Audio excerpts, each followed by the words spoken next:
Welcome to ज्ञान classes. ज्ञान classes में आप लोगों का स्वागत है। पिछले वीडियो में हमने चैप्टर क्लास 10 का एक्सरसाइज 1.1 के क्वेश्चंस देखे थे। आज हम लोग एक एक्सरसाइज 1.2 के बारे में जानेंगे, सीखेंगे। तो यहाँ पे क्वेश्चन जो पहला है वो बोल रहा है कि निम्नलिखित संख्याओं को अभाज्य गुणनखंडों के गुणनफल के रूप में व्यक्त कीजिए।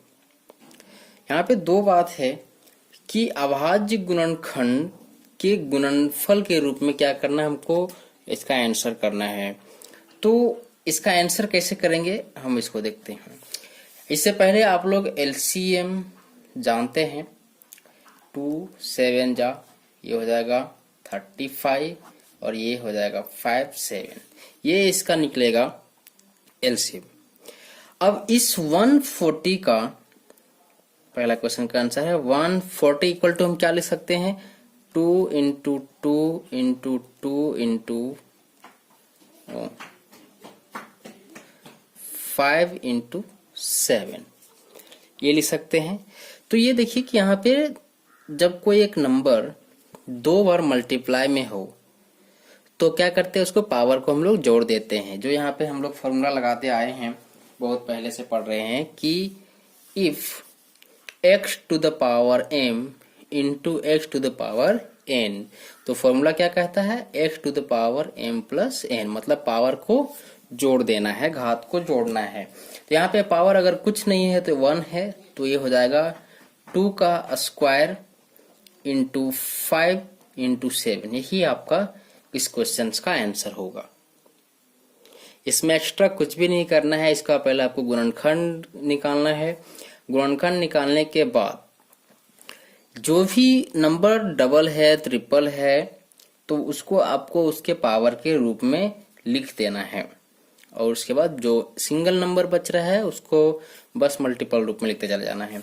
हम क्वेश्चन नंबर 2 छोड़ देते हैं, क्वेश्चन नंबर 3 पे आते हैं। 3 8 2 5। अब जब इसको आप उस तरीके से करोगे, सेम ऐसे ही एलसीएम विधि से, तो इसका जो आपको मल्टीपल मिलेगा, इसका जो गुणनखंड, इसका जो एलसीएम आएगा वो ये आ जाएगा कि 5 इंटू 5 इंटू 3 इंटू 3 इंटू 17। अब यहाँ पे देखने वाली बात ये है कि 5 दो बार है, मतलब इसको हम 5 का पावर 2 लिख सकते हैं। फिर इंटू 3 और 3, ये भी 2 टाइम्स मल्टीप्लाई हुआ है, तो ये हो जाएगा 3 इंटू 3 का मतलब 3 स्क्वायर और इंटू 7, ये इसका आंसर हो जाएगा। इस क्वेश्चन नंबर 1 में हम केवल यहाँ पे 3 क्वेश्चन ही लिखे हैं, बाकी जितने भी क्वेश्चंस हैं, इसके अलावा 2 क्वेश्चंस और बचते हैं, वो सारे क्वेश्चंस का आंसर बस इसी प्रकार से होगा। इसमें एक्स्ट्रा आपको कुछ भी नहीं करना है। वो आपका एलसीएम आता है, उसको गुणनफल के रूप में लिखिए और उसको सॉर्ट करने का कोशिश कीजिए, बस वही इसका आंसर होगा। Question number 2। क्वेश्चन नंबर 2 में क्या कहता है कि पूर्णांकों के निम्नलिखित युग्मों के एचसीएफ और एलसीएम ज्ञात कीजिए। पहले तो आपको एचसीएफ और एलसीएम ज्ञात करना है तथा इसकी जांच कीजिए कि दो संख्याओं का गुणनफल एचसीएफ इंटू एलसीएम के बराबर होगा। मतलब कहना क्या चाह रहा है हम आपको बता देते हैं शॉर्ट में, कि अगर कोई संख्या है ए और बी, ये दो संख्या है, और ए और बी का जो एचसीएफ होगा और एलसीएम होगा, ये दोनों का प्रोडक्ट और ये दोनों का प्रोडक्ट, मतलब कि A into B is equal to HCF into LCM है या नहीं, यही हमको जांच करना है। तो वो किस प्रकार से सॉल्व होगा, इसको पहले देख लेते हैं। अब एचसीएफ कैसे निकलेगा, इसका हम पिछले वीडियो में हम डिस्क्राइब पूरे अच्छे तरीके से किए हुए हैं। आप इसका लिंक हम डिस्क्रिप्शन में दे देंगे, आप वहां से जाके पहले एक्सरसाइज 1.1 देख लीजिए और उसके बाद ही 1.2 का एचसीएफ वाला जो बात है वो समझ में आएगा। चलिए शुरू करते हैं। तो एक क्वेश्चन हम लेते हैं जो लिखा हुआ है 26 और 91। ये मेरा क्वेश्चन है कि 26 और 91। अब यहाँ पे हम ए और बी लेकर के आपको समझा रहे थे। अब यहाँ पे नंबर ही दिया हुआ है 26 और 91, तो इसमें करना कुछ नहीं है। क्या कैसे बनेगा उसको देखिए। 26 और 91 के अभाज्य गुणनखंड हैं,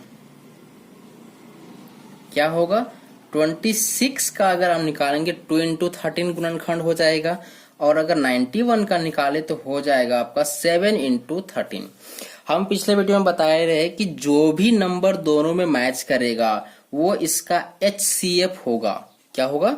HCF होगा।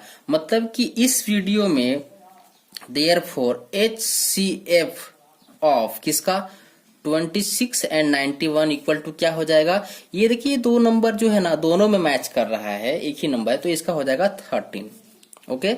अगर मान लीजिए कि इसमें कुछ और भी आता, मान लीजिए कि यहाँ पे 5 होता और यहाँ भी 5 होता, तब ये 5 दोनों में से एक 5 यहाँ भी लिखते और मल्टीप्लाई करके इसका आंसर 65 होता है HCF, लेकिन है नहीं तो उसको हम छोड़ देते हैं। फिर हम यहाँ पे लिखे कि LCM क्या होगा? LCM ऑफ 26 91 इक्वल टू क्या होगा? अब जो नंबर 2 बार आएगा उसको केवल एक बार ही लिखना है। ध्यान रहे क्या चीज? जैसे कैसे लिखेंगे? 2 का 2 लिखेंगे, 7 का 7। अब ये 13 जो है वो दोबारा आया हुआ है, मतलब यहाँ भी है और यहाँ भी है, तो उसको एक बार ही लिखेंगे।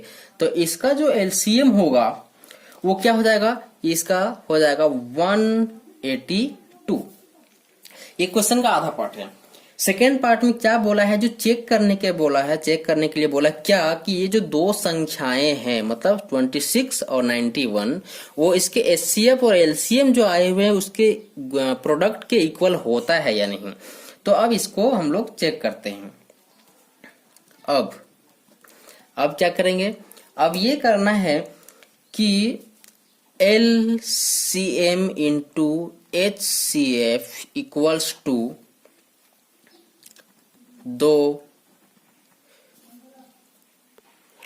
दो संख्याओं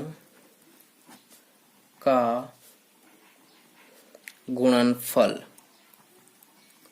ये चेक करना है। तो LCM कितना है आपका? LCM है आपका 182 और HCF कितना है? HCF है 13 इक्वल्स टू दो संख्याएं कौन कौन से हैं आपके? हैं 26 और 91। तो 26 इंटू 91 ये दोनों को आप जब मल्टीप्लाई करोगे तो आ जाएगा 2366 और ये भी आ जाएगा 2366। तो ये इक्वल है। इस कारण से मतलब क्या हुआ कि ये आपका जो चेक करने के लिए बोला था वो आंसर प्रूव्ड होता है। Question number 3। क्वेश्चन नंबर 3 कहता है कि अभाज्य गुणनखंड ही द्वारा निम्नलिखित पूर्णांकों के HCF और LCM ज्ञात कीजिए। अब क्वेश्चन नंबर 2 या फिर बोले क्वेश्चन नंबर 1 जो है और 3 में क्या डिफरेंस है? यहाँ पे आपको 3 डिजिट का 3 नंबर्स होंगे जिनके आप सबसे पहले आपको अभाज्य गुणनखंड निकालना है and after that you have to find out HCF and LCM। चलिए शुरू करते हैं। इसका आंसर कैसे करेंगे? तो इसका आंसर करने के लिए जो पहला काम होगा कि 12, 15 और 21 के अभाज्य गुणनखंड हैं। कौन कौन है? तो ये 12 का जब आप गुणनखंड निकालोगे, अभाज्य गुणनखंड निकालोगे, तो इसको आप कैसे तोड़ेंगे? तो ये देखिए कि 2 को अगर 12 को हमको निकालना है तो 2 इंटू 2 4 इंटू 3 क्या आ जाएगा? 12। फिर 15 का करेंगे तो 3 5 जा 15 और 21 का करेंगे हो जाएगा 3 इंटू 7। अब इसके पहले भी हम वीडियो में बता चुके हैं कि अगर आपको पता नहीं है कैसे निकलेगा इसका गुणनखंड तो आप सीधा सीधा LCM विधि से इसका निकालते चले जाइए। देखिए 2 इंटू 2 इंटू 3 आया, वही चीज यहाँ पे लिखा हुआ है। अब यहाँ पे HCF और LCM के लिए क्या देखेंगे इस बात पे गौर कीजिएगा। नाउ इसलिए HCF ऑफ 12, 15 एंड 21 क्या होगा? अब एक ऐसा नंबर को हम लोग को ढूंढना, या फिर एक से अधिक नंबर भी हो सकते हैं जो यहाँ भी है, यहाँ भी है, यहाँ भी है, मतलब 12 के फैक्टर में भी है, 15 के फैक्टर में भी है और 21 के फैक्टर में है। देखिए 2 से शुरू करते हैं। 2 यहाँ पे है, यहाँ है ये नहीं, ये 2 है। 3 3 3 3 मतलब एक 3 ये आपका होगा। 5 यहाँ पे है लेकिन यहाँ नहीं है, यहाँ भी नहीं है। 7 यहाँ है लेकिन बाकी दो में है ही नहीं, तो वो खत्म हो गया। अब LCM ऑफ 12, 15 एंड 21। अब HCF ऑफ 12, 15 एंड 21 क्या होगा? सो देखिए 2, उसके बाद देखिए 3, यहाँ पे 3 3 3, एक 2 और है तो एक 2 और ले लेते हैं। 3, अब वहां पिछले वीडियो में, पिछले क्वेश्चन में देख रहे थे कि जो दोनों में आ रहा था उसको केवल एक ही काउंट कर रहे थे, तो यहाँ पे 3 3 3 नहीं बल्कि केवल 3 काउंट होगा। आफ्टर दैट 5 इंटू 7, यहाँ 5 इंटू 7।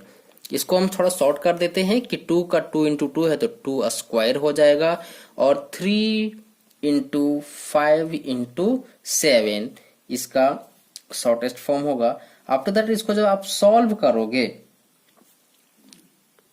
इसको जब आप सॉल्व कर दोगे तो इसका आंसर आपका आ जाएगा 420।